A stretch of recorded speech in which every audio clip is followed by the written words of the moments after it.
So this is new topic, that is from chapter number 4, design of power screws. As usual, I have written the questions which are asked from the I-Scheme paper, question papers, and I have listed all the questions from this chapter, theory as well as the numericals. You can see the different questions are there. Now I'll start with the theory of this chapter. Simply, you all are aware with the power screws. Okay, so what is the power screws? Power screws, you have done the practical in subject mechanics on screw jack. So screw jack, it is a power screw. Okay, the power screws are used to transmit power by converting rotary motion into linear motion. Okay, so power screw जो रहता है वो rotate होता है, it rotates into the body. The external threads of the screw meshes with the internal threads of the body. जो हमारा screw jack का practical था उसमें उसका जो body था वही nut, it was the nut. Okay, so the screw rotates into the nut and gives the linear motion. So rotary motion is converted into linear motion. Okay, now the different applications of the power screws are like you have seen the lead screw of the lathe. ठीक है, अगर हमको tool को feed देनी रहती है तो हम स्क्रू रोटेट करते हैं, बट जो उसका जो टूल होता है वो लीनियरली ट्रैवल करता है and it gives the feed to the work piece. Okay, now in screw jack you have seen screw jack या कोई भी जैक जो यूज होता है, ठीक है, उसमें हम जो स्क्रू को रोटेट करते हैं इट लिफ्ट्स द लोड को लिफ्ट करता है. या वाइसेस वगैरह तुमने बेंच वाइज यूज किया है वर्कशॉप में, ठीक है. सो वाइसेस के अंदर द स्क्रू रोटेट्स, ठीक है, एंड ट्रैवल्स, बिकॉज उसका जो मेन होल्डर रहता है वो स्टेशनरी रहता है, तो स्क्रू रोटेट भी होता है और ट्रैवल भी करता है. ठीक है, तुम हैंडल से उसको रोटेट करते हैं, it travels and it clamps the work piece. जो भी वर्क पीस को पकड़ना है, क्लैम्प करना है, वो उसके अंदर पकड़ लेते हैं. So these are the different applications of the screw jack. Now the material use to make the screw jack. Screw jack जो पावर स्क्रूज में दो मेन पार्ट्स रहते हैं, screw and the nut. Okay, so screw जो होता है ये generally steel से रहता है and the material which is use for the nut is phosphor, bronze और brass. Okay, now you will see the terminologies related with the power screw. For showing the terminologies, I have drawn a diagram over here. You can see the screw and its body. This purple pen से मैंने यहाँ पे screw बनाया है and pencil से मैंने side में उसका नट बनाया है जिसमें स्क्रू जो है वो रोटेट होता है and it gives the translatory motion also. Okay, now we can see the different terminologies. मैंने यहाँ पे सिर्फ शॉर्ट जो हेडिंग्स है वो लिखी है because you are aware with all these headings, पहले से तुम ये सीखे हुए हैं. ठीक है, मेजर डायमीटर, ठीक है. Now the outer diameter, the maximum diameter of the screw thread is called major diameter and it is represented by DO. ठीक है, हम आगे जो फॉर्मूलेज भी यूज करेंगे इसमें वो DO से बताएंगे. नाउ माइनर डायमीटर या core diameter, the smallest diameter of the screw thread जो उसके कोर पे बना हुआ रहता है, जो उसके रूट पर बना हुआ होता है, that is core diameter DC. Now in दोनों का जो एवरेज होता है that is called mean diameter. इसको सिंपली स्मॉल लेटर D से बताते हैं. ठीक है, मैंने यहाँ पे DC, D and D outer तीनों यहाँ पे लेबल करके बताए.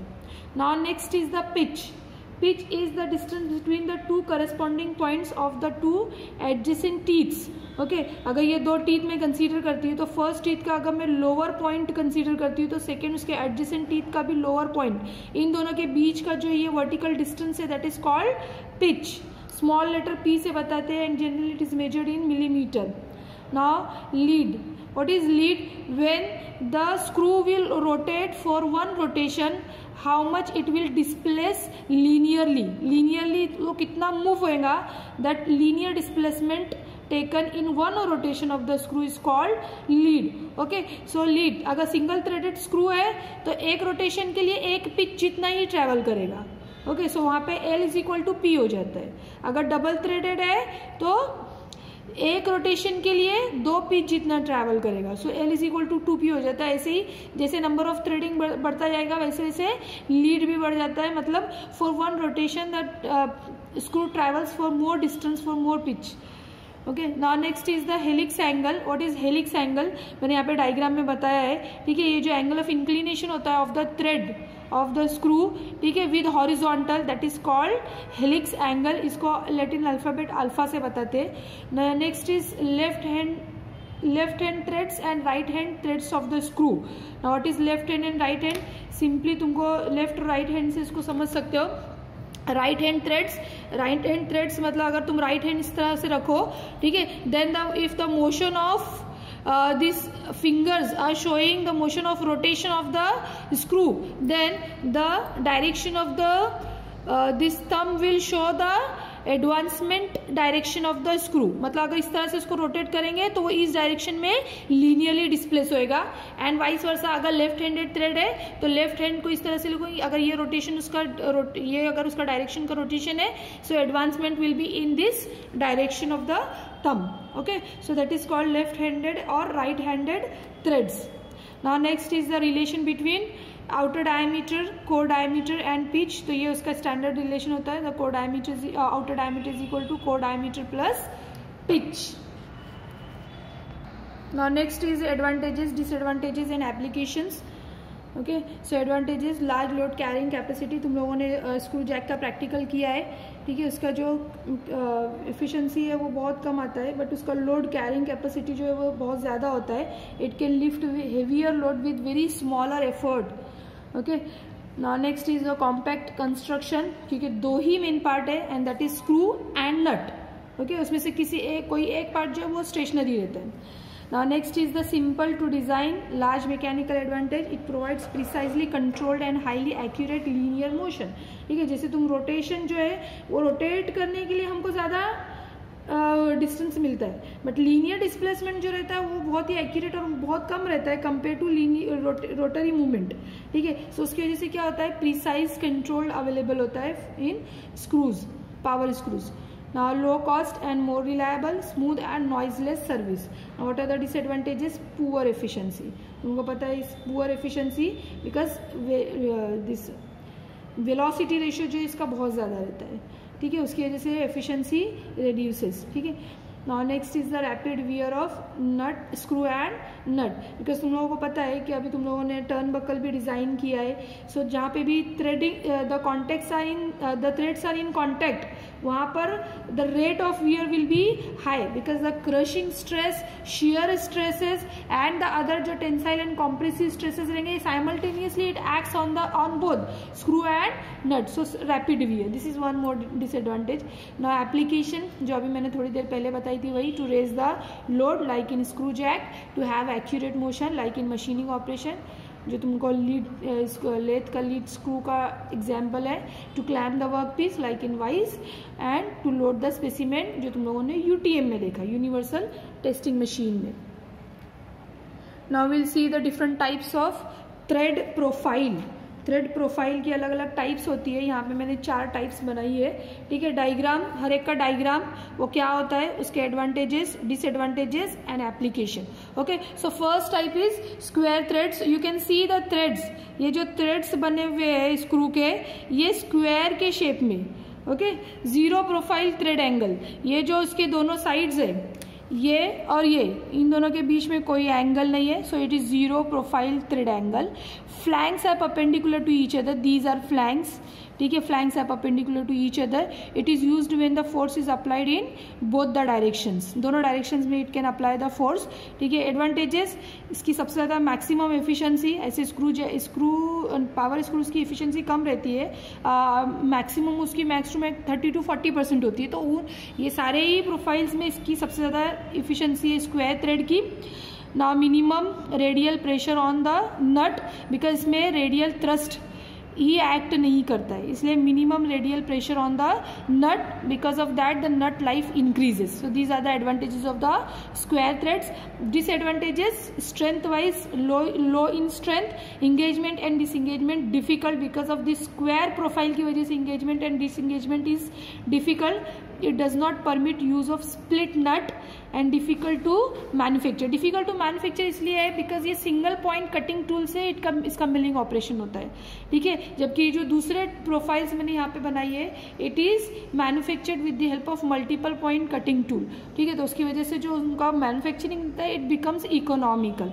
Now the examples of the square threads are screw jack, press, clamp, ये उसकी एग्जाम्पल्स है। Now will see the next one, second one, you can see the trapezoidal thread. Trapezoidal threads, इनका shape जो ये trapezoid के shape होता है, ठीक है। You can see the angle between the flank is 30 degree का एंगल होता है, ठीक है। The thread angle is 30 degree. It is used in power transmission and machining is economical. Advantages, it permit the use of split nut and stronger than the square thread. Square thread से ज़्यादा ये strong होते हैं। Now disadvantages, ठीक है, इसमें जो है साइड का जो थ्रस्ट है, radial pressure, it acts on the nut, उसकी वजह से नट का लाइफ इसमें कम होता है। Lower efficiency than the square thread. Square thread से एफिशिएंसी कम होती है, स्ट्रेंथ ज़्यादा होती है, ठीक है। Now radial pressure act on the nut. Now example, lead screw of the machine tool, bench vice, ये इसकी एग्जाम्पल्स है। You can search for the more examples also. Now next is third one is acme thread. Now the difference between the trapezoidal thread and the acme thread is only the flank angle is 29 degree. Rest the advantages, disadvantages and examples will be same. Okay, it is easy to manufacture by the die से भी इसको बना सकते हैं, ठीक है। तो manufacture is much more easier than the trapezoidal thread. Now next, fourth one is the buttress thread. Now it is buttress thread. You can see the flank angle is 45 degree. इसका one side जो वो straight है and दूसरा side जो flank का जो दूसरा side है you can see वो angle पर है। एक पूरा full vertical है और दूसरा angle पे है and the angle between the flanks are 45 degree, ठीक है। It works only in one direction. Flanks inclined at 45 degree, used where force is applied only in one direction. ये सारी प्रोफाइल में सबसे स्ट्रॉन्गेस्ट जो है वो बटरेस थ्रेड्स है। ना advantages, stronger than any other, manufactured economically, high efficiency, high strength. And disadvantage, use to transmit power only in one direction like in machine vice clamping devices. ये उसकी example. अब तक जो मैंने एक्सप्लेन किया it was only the theory related with the power screws. Now we'll see the different formulas, which different alphabets are there in the formulas. Okay, derivation is not expected in exam, ठीक है, but to attempt the numerical we need the formulas. So for understanding the formulas we need to know the different alphabets, what are the meaning and वो कौन कौन से parameters के लिए वो alphabet हम यूज़ कर रहे हैं. ठीक है, यहाँ पे मैंने एक सिंपल डायग्राम बनाया है. ठीक है, ये जो मेरा स्क्रू का डायग्राम है, ये वाला डायग्राम, ठीक है, ये जो मैंने तुमको सबसे पहला डायग्राम बनाया है, इसके ऊपर कंसीडर कर लो कि इसका एक छोटा सा इतने से एरिया को मैंने यहाँ पर बड़ा करके बनाया है. ठीक है, so you can see the helix angle, इसके अंदर ये हेलिक्स एंगल दिखता है. ठीक है, द फोर्स, ये स्क्रू जो भी पावर स्क्रूज है उसमें हम फोर्स कैसे अप्लाई करते हैं, उसको रोटेशन देते हैं, means we apply the force tangentially. ठीक है, सो ये डायरेक्शन क्या हॉरिजॉन्टल डायरेक्शन में ये अप्लाई होती है. तो that I have shown with the alphabet of capital letter P. ये डायरेक्शन है जिसकी वजह से जिससे मैं स्क्रू को रोटेट कर रही है, and it is going to raise the load. उसके ऊपर जो लोड रखा हुआ है, ऊपर उसके ऊपर जो भी लोड रखा हुआ होगा वो उसको लिफ्ट करने वाला है. That load is represented by capital letter W. Mechanics के प्रैक्टिकल में भी बिल्कुल यही सेम अल्फाबेट्स हम यूज करते थे. ठीक है, इफ यू रिमेंबर. ठीक है, so alpha is the angle of helix, capital letter P is the effort applied at circumference of the screw. It is measured in Newton. Alpha helix angle measured in degree. Small letter P is the pitch. Pitch जो है यहाँ पे development, तुम लोगों ने second year की drawing में सीखा है. डेवलपमेंट किसी भी कोई भी कर्व सरफेस का जो डेवलपमेंट रहता है, मतलब उसको ओपन कर दिया अगर इस तरह से. ठीक है, तो डेवलपमेंट जो है इसका एक टीथ के लिए यहाँ पर बताया हुआ है. ठीक है, सो डेवलपमेंट से हमको सिर्फ क्या मिलता है, अल्फा, पिच और diameter of the screw.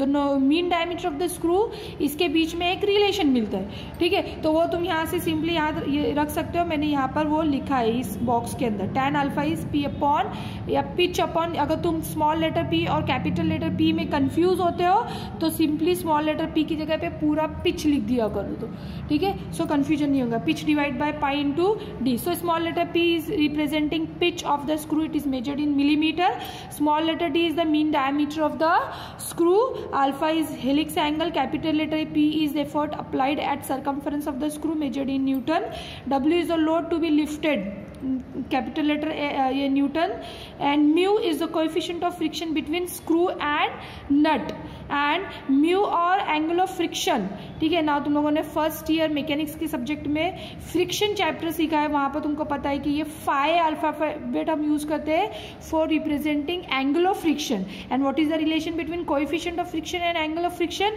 Mu is equal to tan phi।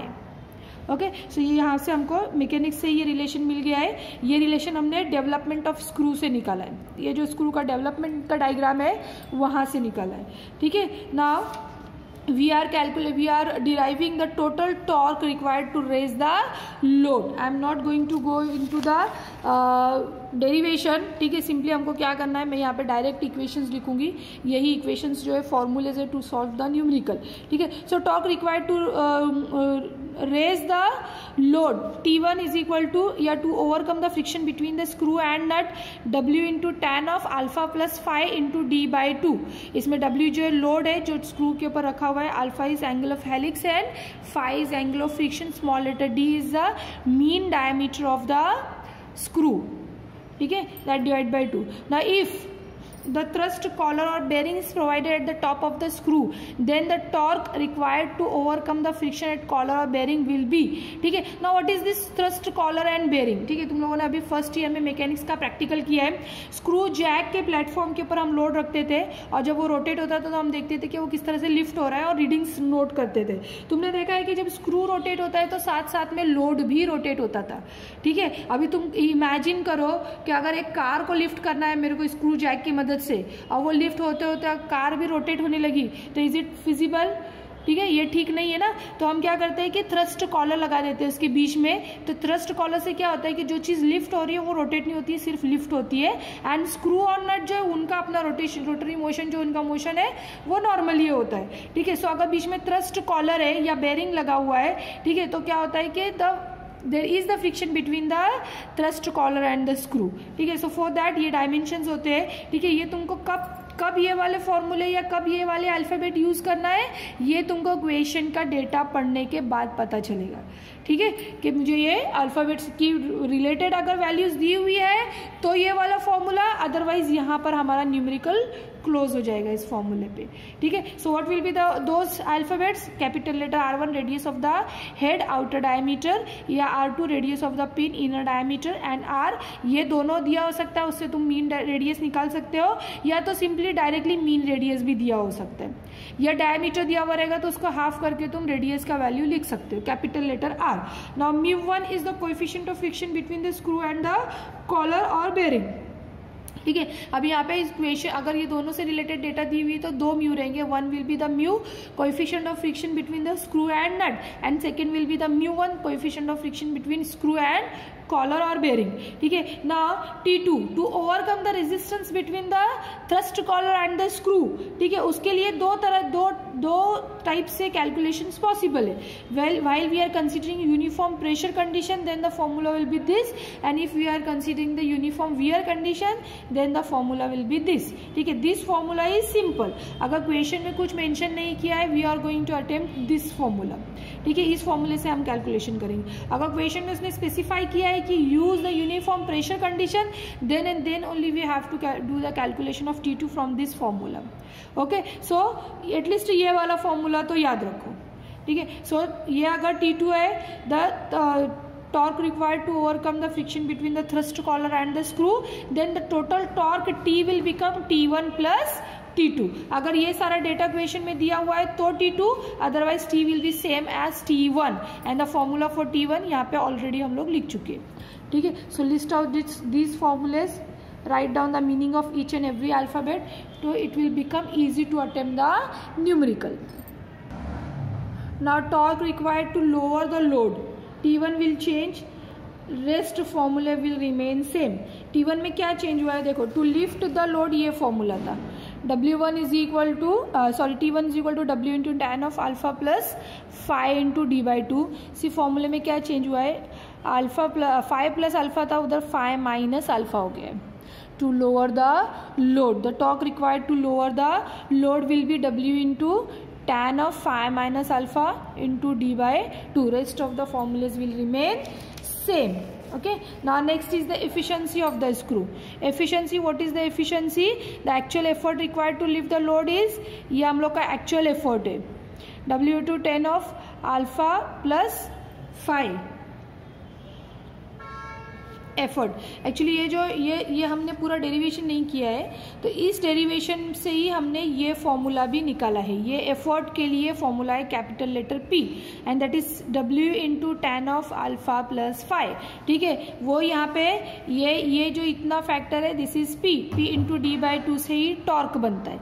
Okay, so P के लिए ये फॉर्मूला है, ये तुमको याद रखना है. This is actual effort required to lift the load. Now what will be the ideal effort. Ideal कब होती है machine, when the friction is zero, and if the friction is zero then phi will be zero. If the phi will be zero then the ideal effort will become W into tan of alpha. So what is efficiency? It is the ratio of ideal effort to actual effort required to lift the load. So efficiency का formula बन जाता है PO upon P, that is W into tan alpha upon W into tan of alpha plus 5, or tan of alpha upon tan of alpha plus 5. This is the efficiency of the. There is one more efficiency and that is overall efficiency. What is overall efficiency? It is the ratio of ideal torque upon actual torque. Now when the torque will be ideal, when the friction will be zero.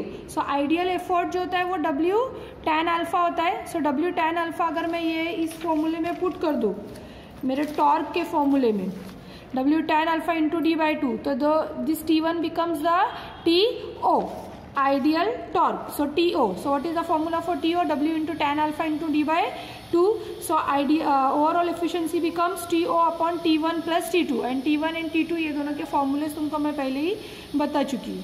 Okay, so overall efficiency, it is the ratio of ideal torque to actual torque, and simply the efficiency of screw, the ratio of ideal effort to actual effort.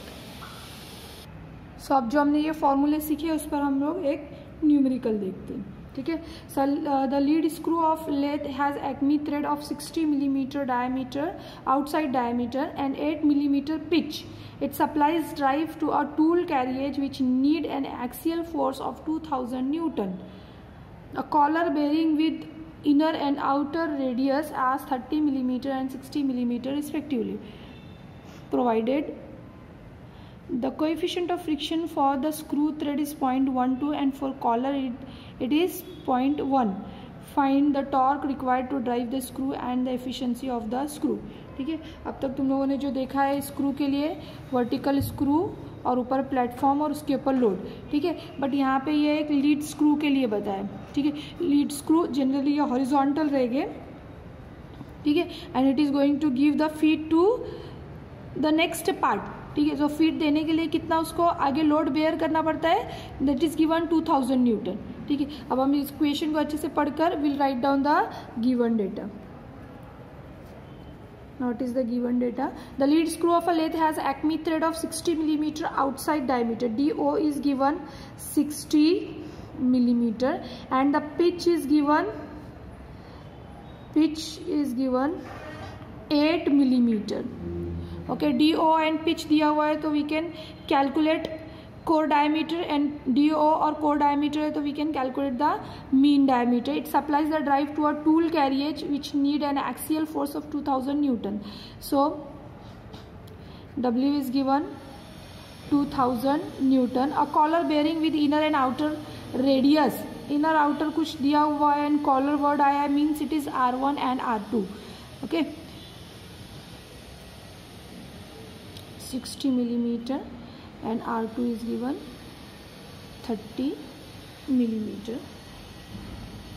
The coefficient of friction mu for screw and nut for screw thread is 0.12 and for collar it is mu1 is given 0.1. find the torque required to drive the screw.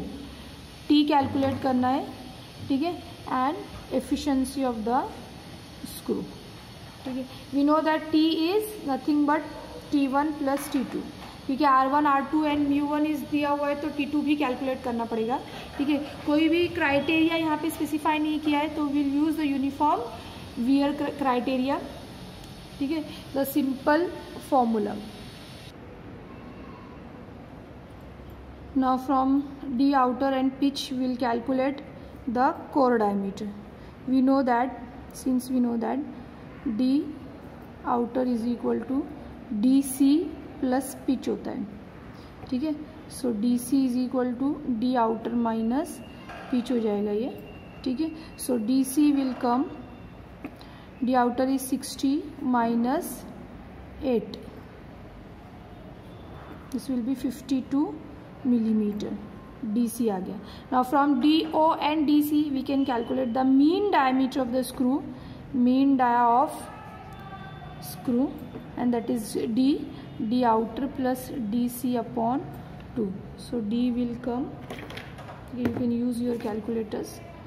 DO is 60 plus 52 divided by 2. 60 plus 52 divided by 2, it is 56 millimeter. So we got D. Now we know that in the formula of T, देखो ये T का formula है. T1 is equal to, तुम लोगों ने मेरा ये lecture सुनते सुनते ये लिस्ट आउट भी करना चाहिए. T1 is equal to W into tan of alpha plus phi into D/2. इसमें से W इक्वेशन में दिया हुआ है, D मुझे अभी मिल गया है कैलकुलेशन करके. Now still the alpha and the five is missing, ठीक है. So what is alpha? It is angle of helix, ठीक है. And what is the relation between the angle of helix, pitch and D? tan of alpha is equal to pitch upon pi into D. So since we know that tan of alpha is equal to pitch upon pi into D, so यहाँ से हमको alpha मिल जाएगा.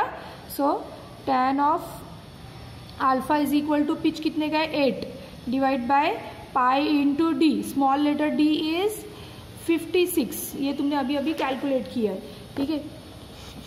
So 8 divide by pi into 56.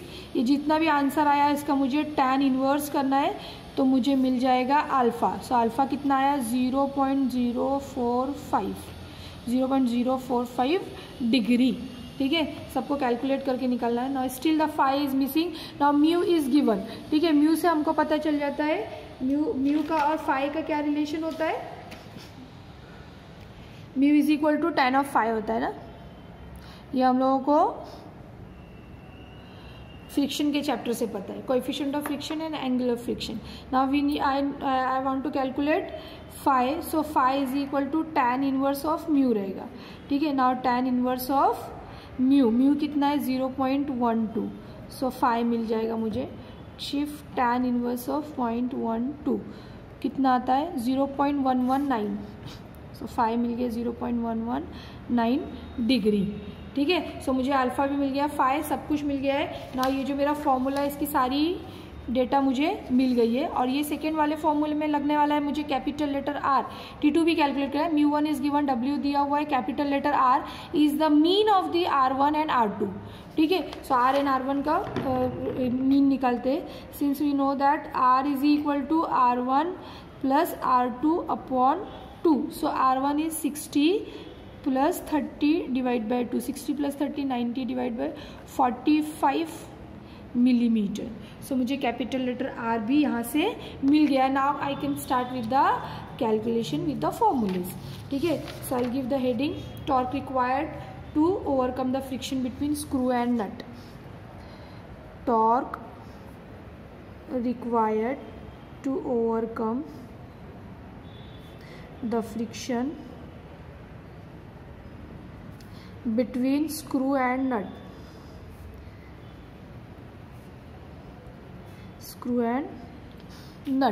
Okay, so that is T1. What is the formula for T1? W tan of alpha plus phi into D by 2. Now how much is W? W कितना दिया हुआ है equation में, it is given 2000। Equation अपने सामने रख के solve करो। tan ऑफ अल्फ़ा और फाई कितना आया मेरा, अल्फ़ा आ गया 0.045 प्लस फाई कितना आया मेरा 0.119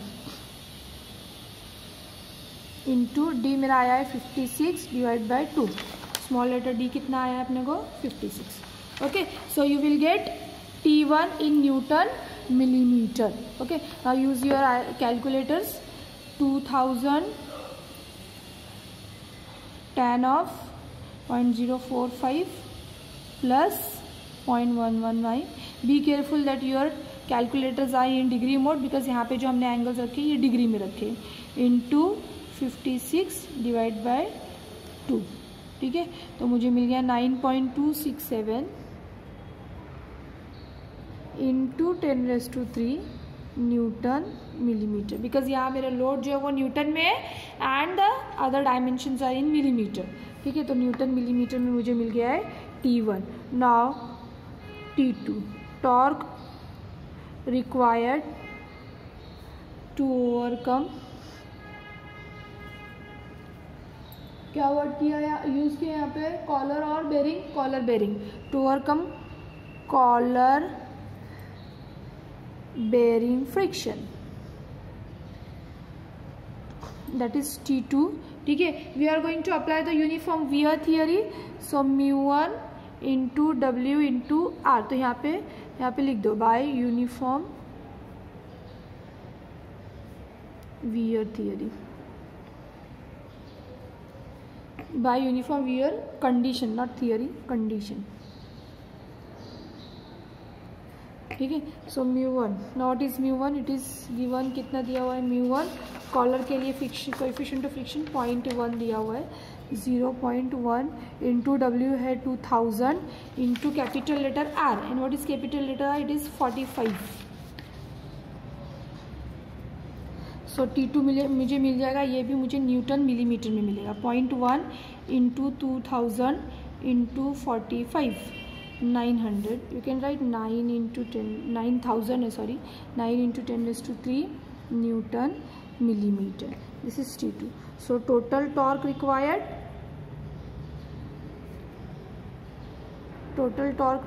will be T is equal to T1 plus T2। T1 कितना है मेरा 9.267 into 10⁻³ plus 9 into 10⁻³ 18.267 into 10⁻³ newton millimetre. मुझे मिल गया टोटल टॉर्क रिक्वायर्ड। यही था first question, the find the total torque required to drive the screw, and second is the efficiency of the screw. Now what is the efficiency of the screw, efficiency of screw. अब actually efficiency में भी दो है, एक simply efficiency and एक है overall efficiency. So simply efficiency is tan of alpha upon tan of alpha plus phi. Okay, so tan of alpha कितना है, अल्फा है 0.045 divide by tan of 0.045 plus 0.119। Alpha एक बार चेक कर लो, alpha कितना आया था मेरा 0.045। ओके, तो इसका आंसर कितना आता है, इसको हम इंटू 100 करेंगे तो will get the answer in percentage. tan of 0.045 divide by tan of 0.045 plus 0.119। आगे आंसर इतना इंटू 100 करेगी तो मुझे परसेंटेज में मिल जाएगी। सो एफिशिएंसी मेरे को मिल गई 27.21%। Okay, now if we need the overall efficiency, then overall efficiency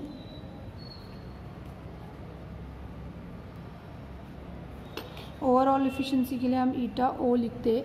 ठीक है, ओवरऑल एफिशिएंसी के लिए फॉर्मूला है TO upon T1 plus T2। T1 plus T2 तुम ऊपर टोटल टॉर्क कैलकुलेट कर चुके हो, सिर्फ TO चाहिए मुझे। TO रहता है W tan of alpha into D/2 upon ये कितना है, टोटल टॉर्क है 18.267 इंटू 10⁻³ सो W कितना है 2000 tan ऑफ अल्फा है मेरा 0.045 into 56 divide by 2 upon 18.267 into 10⁻³ okay. So now will calculate this. Okay, tan of 0.045 ये इसका answer into 2000 into 56 divide by 2 divide by 18.267 divide by 1000 ये इतना आया और इंटू 100 करेगी तो मुझे मिल जाएगी एफिशिएंसी 13.8%. तो टोटल ओवरऑल एफिशिएंसी है 13.8%. Try to solve on your own. जैसे मैंने यहाँ पे सारे फॉर्मूलेज लिख के वैल्यूज़ डाल के फिर उसको अपने कैलकुलेटर से कैलकुलेट किया है, बिल्कुल इसी तरह से तुम भी उसको ट्राई करो. Okay, so numerical is simple to understand.